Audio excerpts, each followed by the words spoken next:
तीन मुल्की T20 series में पाकिस्तान की मुसलसल दूसरी जीत। तीसरे मैच में पाकिस्तान ने श्रीलंका को 7 विकेटों से शिकस्त दे दी। कौमी टीम ने 129 रन का हदफ 16वें ओवर में पूरा कर लिया। साहिबजादा फरहान की 45 गेंदों पर 80 रन की जारहाना इनिंग्स। श्रीलंका ने 20 ओवर्स में 7 विकेटों पर 128 रन बनाए थे। मोहम्मद नवाज 16 रन के एवज 3 विकेटें लेने पर प्लेयर ऑफ द मैच।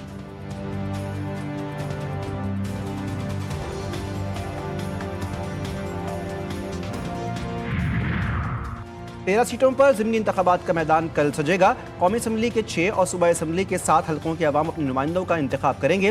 गैर सरकारी नताइज पोलिंग के अख्ताम के कम अज़ कम 1 घंटे बाद से नशर किए जाएँ। वाज़ेह लिखा जाए कि नताइज गैर हतमी और गैर सरकारी हैं। इलेक्शन कमीशन ने इंतखाबात में ज़राए अबलाग के लिए ज़ाब्ता अखलाक जारी कर दिया। और बन्नू में सिक्योरिटी फोर्सेस के कामयाब ऑपरेशंस, 3 अहम कमांडर्स समेत 17 दहशतगर्द हलाक दहशतगर्दों से बड़ी तादाद में असलहा और एमुनीशन बरामद। बन्नू को बड़ी तबाही से भी बचा लिया गया। आबशार चौक में दहशतगर्दों ने 10 किलो वजनी बम नस्ब किया था। BDS ने बरवक्त कार्रवाई करके इसे नाकारा बनाया। फील्ड मार्शल सैयद आसिम मुनीर पर कभी तनकीद नहीं की। वज़ीर आला खैबर पख्तूनख्वा सुहेल आफरीदी ने सहाफ़ियों से गुफ्तगू में कहा कि अमन की खातिर वफाक का साथ देंगे। जो भी हमारे जवानों को शहीद करता है वो दहशतगर्द है। इनके खात्मे के सिवा कोई ऑप्शन नहीं है। खैबर पख्तूनख्वा की पुलिस दहशतगर्दों से निमटने की मुकम्मल सलाहियत रखती है। पुलिस के लिए जदीद आलात की खरीदारी की मंजूरी दे चुके।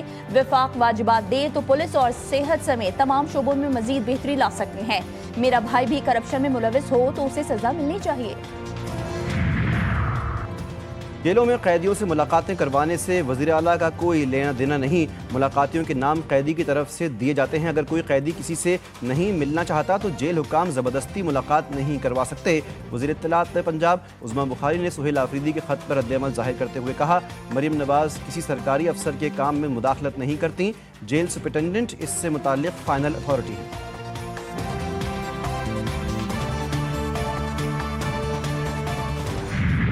कि निज़ाम ऐसा नहीं है कि जिसमें आपको हक मिले और आप अपना मुकदमा लड़ सकते। ऐसा पाकिस्तान है ये जहां गुर्बत की लकीर से 40% से ज्यादा 44% लोग जिंदगी गुजार रहे हैं, कि जो बज़ाहिर तो खवातीन के हुकूक के लिए आवाज उठाते हैं लेकिन उनका एक मखसूस किस्म का एजेंडा होता है, लेकिन वो खेत मजदूर खातून के लिए बात नहीं करते। किसी सियासतदान के लिए कोई इस्तिस्ना नहीं, सब बराबर हैं। हुक्मरान ताकतवर से डरते और कमजोरों को पीसते हैं। किसी जागीरदार या सरमायादार का निजाम नहीं चलेगा। अमीर जमात इस्लामी पाकिस्तान हाफिज नईमुर रहमान का लाहौर में इज्तिमा से खिताब। कहा, जिस पार्टी में अवाम की राय का एहतराम नहीं वो कभी हालात तब्दील नहीं कर सकती।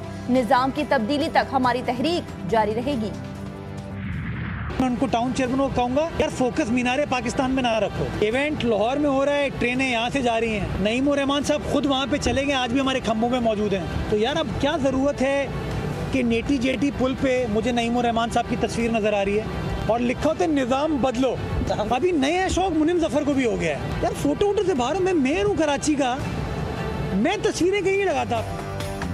जमात इस्लामी के टाउन चेयरमैन फोकस मीनारे पाकिस्तान पर ना रखें। इवेंट लाहौर में हो रहा है, ट्रेनें यहाँ से जा रही हैं। मेयर कराची मुर्तज़ा वहाब की जमात इस्लामी पर कड़ी तनकीद। मीडिया से गुफ्तगू में मुर्तज़ा वहाब ने कहा, नईमुर रहमान वहाँ चले गए, तस्वीरें आज भी यहाँ लगी हैं। लाहौर में नईमुर रहमान का कोई पोस्टर नज़र आ जाए फिर बताइएगा। मैं कोई जमात इस्लामी का नहीं हूँ कि पैसों को अकाउंट में रखूँ और खर्च ना करूँ।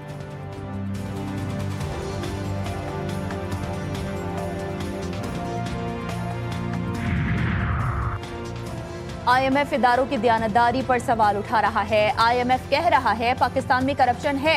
हमारा सवाल है IMF की रिपोर्ट ताखीर से क्यों शाया की गई। रहनुमा तहरीक इंसाफ तैमूर सलीम झगड़ा के इस्लामाबाद में न्यूज कॉन्फ्रेंस। कहा, IMF कहता है इदारों की कारकर्दगी सियासी दबाव में आ जाती है। रिपोर्ट में लिखा गया है कि करप्शन की कीमत मुल्क की मईशत अदा करती है। हुकूमत में किसके पास शुगर मिल्स हैं।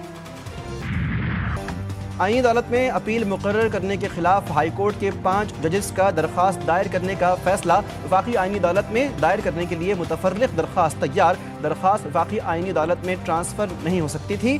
मुतफर्रिक दरख्वास्त के मुताबिक ट्रांसफ़र जजेस अपील वापस सुप्रीम कोर्ट भेजी जाएगी। इससे कबल वफाकी आईनी अदालत में इस्लामाबाद हाई कोर्ट के 5 जजेस की इंट्रा कोर्ट अपील समाअत के लिए मुकर्रर की गई। चीफ जस्टिस अमीनुद्दीन की सरबराही में 6 रुकनी लार्जर बेंच 24 नवंबर को अपील पर समाअत करेगा।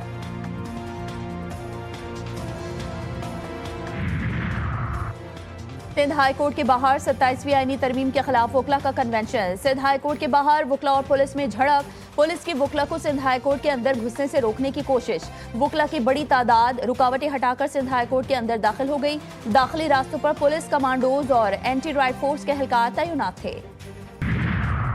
कराची में हादसे ना रोक सके यूनिवर्सिटी करीब तेज रफ्तार गाड़ी ने 2 खवातीन को कुचल दिया। खवातीन रोड क्रॉस कर रही थीं, एक मौके पर जाँ बहक, एक शदीद जख्मी। दोनों खवातीन घरों में काम करती थीं। गाड़ी का ड्राइवर गिरफ्तार। कराची में डंपर से नौजवान को कुचलने और अवाम पर फायरिंग का मुकदमा। लियाकत महसूद की जमानत मनसूख। मुलजिम अदालती फैसले के बाद सिटी कोर्ट से फरार। वकील के मुताबिक मुलजिम ने अबूरी जमानत हासिल कर रखी थी। मुकदमा काबिल जमानत है, इसलिए गिरफ्तारी नहीं हुई। आप अपना कैरेक्टर सही करें, रोडों को सही करें। इतनी सारी बसें कैसे चलेगी आप बताइए यार। पंजाब में पूरा सब कुछ हो रहा है, यहाँ पे कुछ नहीं हो रहा है। पैदल चलने का रास्ता नहीं है तो बसें क्या चलाएंगे। खुदा के वास्ते ये रोडों पर मुआओ, हम टैक्स देते हैं, ये रोड टूटे और इतनी महंगी महंगी बसें लाते हैं तो ये क्या करेंगे यहाँ। कराची की सड़कों की हालत मोइंजो-दड़ो जैसी, लेकिन सिंध हुकूमत का डबल डेकर बसें चलाने का ऐलान। शहरी हैरान परेशान, कहते हैं पहले सड़कें तो ठीक कर लें फिर ऐसी बातें करें। रेड बसें पहले ही तबाह हो रही हैं, डबल डेकर बसें आ गईं तो अल्लाह जाने क्या होगा।